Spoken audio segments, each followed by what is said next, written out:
প্রিয় ভাই বোনেরা, এই যে গোলাম রাব্বানিকে হত্যা করা হয়েছে, গোলাম রাব্বানি শুধু একজন নয়। গত 16 বছরে যেই স্বৈরাচার বাংলাদেশ থেকে পালিয়ে গিয়েছে গত অগস্ট মাসের 5 তারিখে, সেই স্বৈরাচার গত 16 বছরে সারা বাংলাদেশে এইরকম হাজারো গোলাম রাব্বানিকে হত্যা করেছে এবং লক্ষ লক্ষ পরিবারকে নির্যাতিত করেছে। শুধুমাত্র পালিয়ে যাবার কদিন আগেও, পালিয়ে যাবার 1 সপ্তাহ আগেও থেকেও সেই পলাতক স্বৈরাচার প্রায় 2000-এর মতন মানুষকে হত্যা করেছে।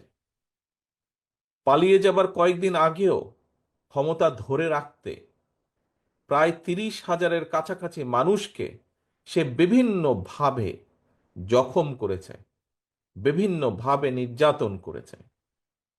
প্রিয় ভাই বোনেরা, এই যে গোলাম রাব্বানি, এই মানুষটি কে ছিল? মানুষটি একজন সাধারণ মানুষ ছিল। মানুষটি একজন রাজনৈতিক কর্মী ছিল। তার দোষ কি ছিল?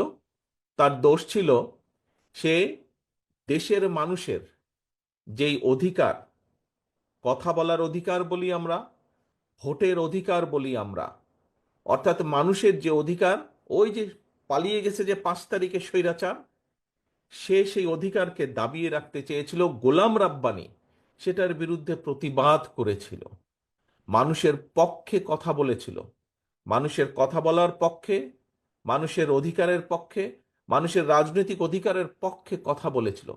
এবং সে কারণেই স্বৈরাচারের দোসর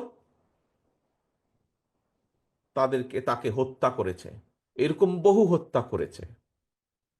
প্রিয় ভাই বোনেরা, আজ আমরা হয়তো গোলাম রাব্বানি সহ আরো যারা আমাদের ভাইরা শহীদ হয়েছে তাদেরকে আমরা ফিরিয়ে আনতে পারবো না।